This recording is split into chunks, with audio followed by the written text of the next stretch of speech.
Refraction of light. तो refraction of light क्या है भाई?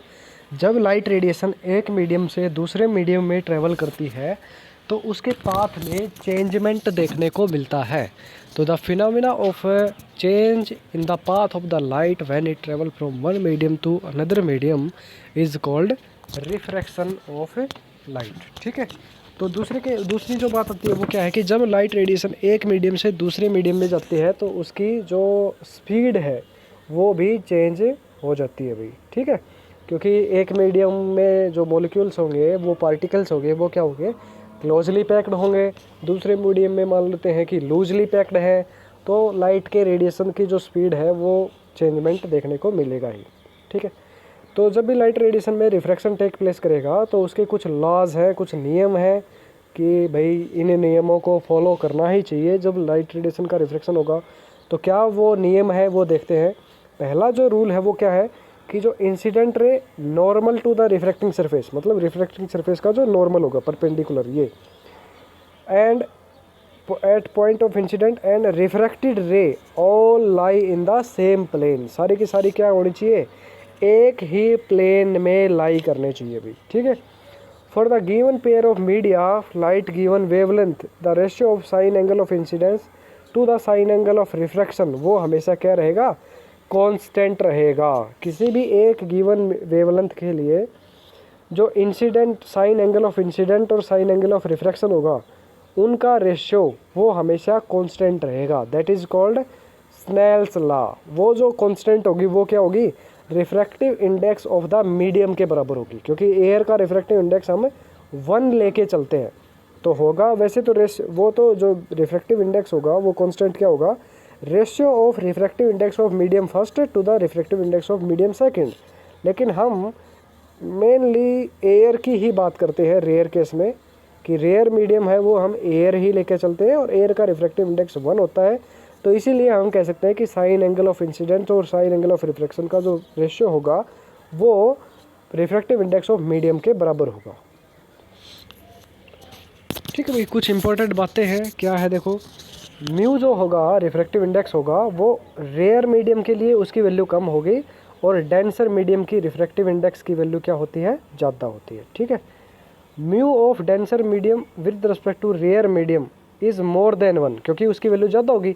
तो इनका जो रेशियो होगा यानी कि म्यू जो होगा डेंसर मीडियम का उसकी वैल्यू हमेशा 1 से ज़्यादा होगी।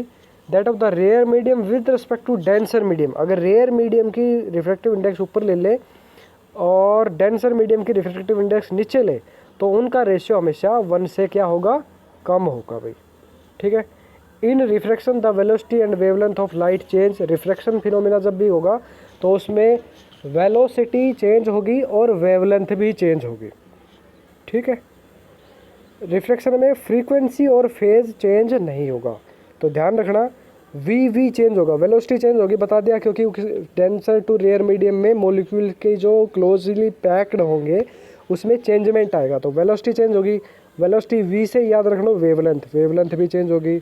दूसरी जो टर्म्स होती हैं लाइट रेडिएशन की वो कहते हैं फ्रीक्वेंसी और फेज। तो फ्रीक्वेंसी फेज को भी फे से कह सकें तो हम इसको याद रखने के लिए कह सकते हैं फ्रीक्वेंसी और फेज चेंज नहीं होगा। वेलोसिटी और वेवलेंथ को वैसे ही बोल रहे हैं तो वेलोसिटी और वेवलेंथ चेंज होंगे भाई। ठीक है। Refractive index of air with respect to medium क्या होगी, स्पीड इन एयर और speed in light in medium के रेशियो के बराबर होगी, या wavelength of light in air to the wavelength of light in medium के रेशियो के बराबर होगी। अगला जो टर्म आता है वो आता है प्रिंसिपल ऑफ रिवर्सिबिलिटी। तो रिवर्सिबिलिटी क्या होती है, अगर लाइट रेडिएशन एक मीडियम से दूसरे मीडियम में जा रही है तो उस पर स्नेल्स लॉ लगेगा। अगर उसी लाइट को हम यहाँ पे मान लेते हैं मिरर लगा दें, ठीक है, उसके लाइट रेडिएशन के 90 डिग्री के ऊपर मिरर लगा दे तो क्या हो जाएगा, वो लाइट रेडिएशन उसके ऊपर नॉर्मली फॉल होगी तो एंगल जिस एंगल से इंसिडेंट होगी उसी एंगल से वापस बैक चली जाएगी। तो वो जब इसको बोलेंगे प्रिंसिपल ऑफ रिवर्सिबिलिटी। तो हमने क्या किया, यहाँ पे एक मिरर लगा दिया। अब मिरर लगाने से उसके ऊपर क्या इफेक्ट पड़ेंगे वो देखते हैं। तो इस पॉइंट के ऊपर हम बात कर रहे हैं जब लाइट आ रही है रेयर टू डेंसर मीडियम यानी कि इंसिडेंट मीडियम। तो रिफ्रैक्टिव इंडेक्स क्या होगी, air to glass, denser to rare medium, medium A से medium B, sine angle of incident divided by sine angle of refraction के बराबर होगी जब इसके ऊपर स्नेल्स लॉ अप्लाई करेंगे। उसके बाद हमने क्या किया, लाइट रेडिएशन अंदर चलेगी, यहाँ पे हमने मिरर लगा दिया तो लाइट क्या हो जाएगी, बैक जाएगी। बैक जाएगी तो वापस आने वाला जो एंगल होगा वो उसके ऊपर इंसिडेंट एंगल का काम करेगा, बाहर वाला एंगल रिफ्रैक्शन का काम करेगा। फिर इसके इसी पॉइंट के ऊपर स्नेल्स लॉ अप्लाई करते हैं।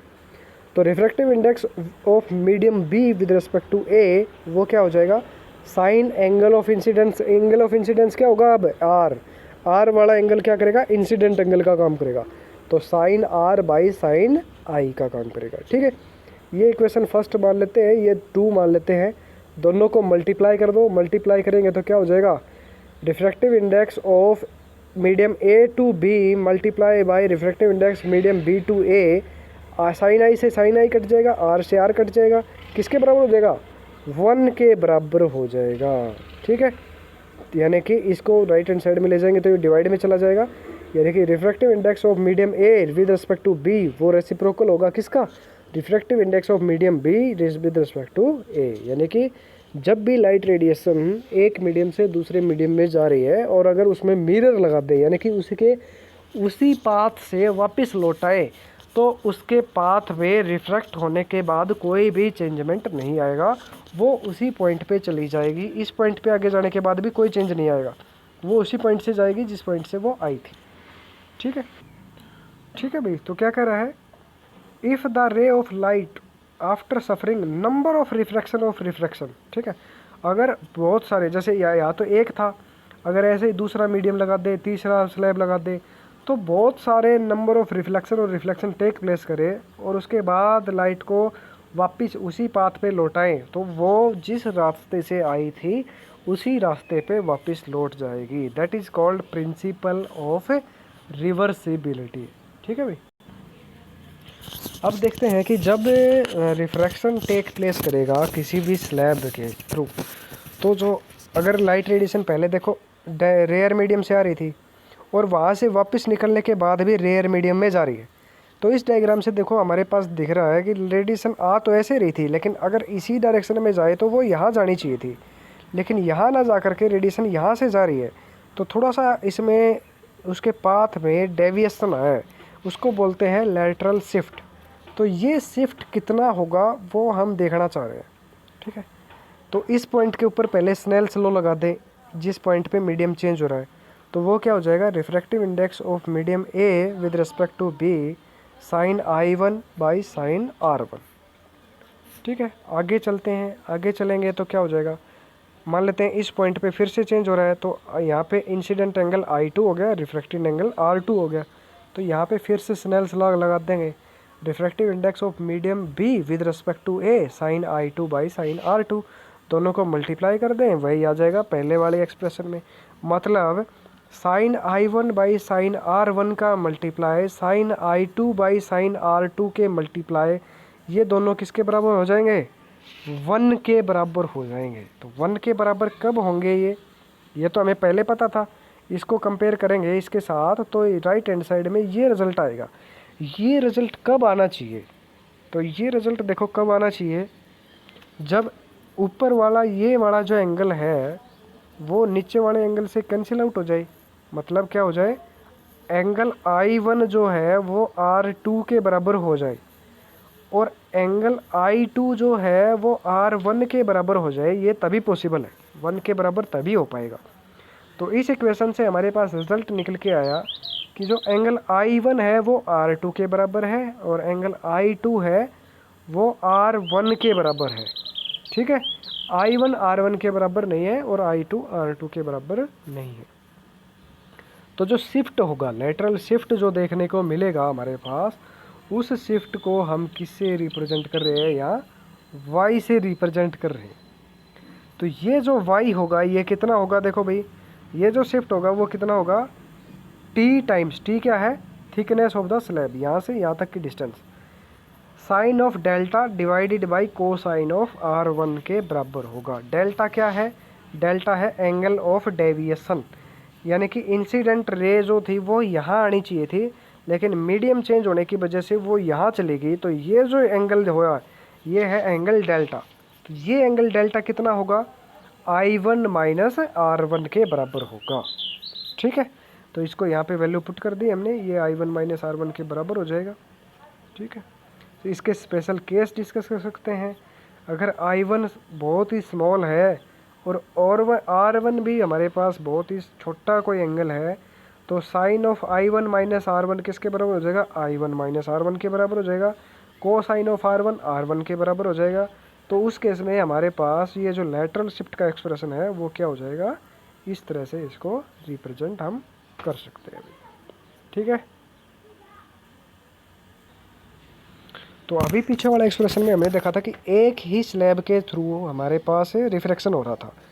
अब हमने क्या किया, उसके आगे एक और स्लैब लगा दी जिसका रिफ्रैक्टिव इंडेक्स इससे भी ज़्यादा है, मतलब ये इससे भी डेंसर है। इसके लिए यहाँ से जो रेडिएशन आएगी उसके लिए ये भी डेंसर मीडियम का काम करेगा। तो अब देखते हैं क्या इफेक्ट पड़ेगा भाई। देखो क्या आएगा यहाँ से,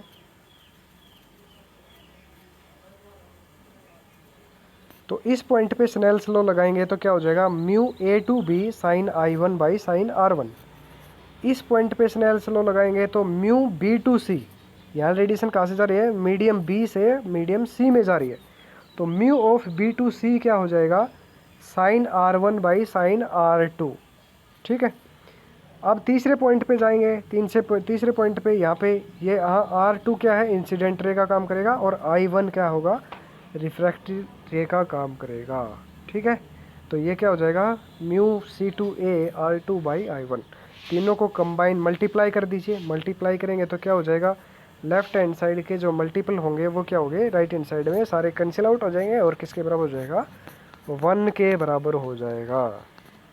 तो यहाँ से क्या होगा कि जो पहली वाली हमारे पास है A2C, इसको राइट हैंड साइड में ले जाओ तो क्या हो जाएगा, C2A में कन्वर्ट हो जाएगा। यानी कि refractive index of medium A2B B2C वो किसके बराबर हो जाएगा, refractive index of medium A with respect to C के बराबर हो जाएगा।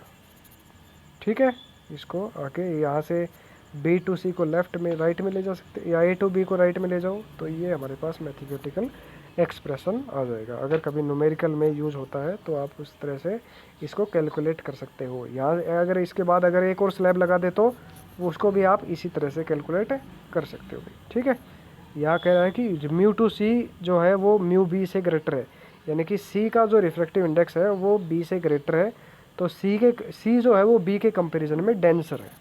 ध्यान रखना थोड़ा।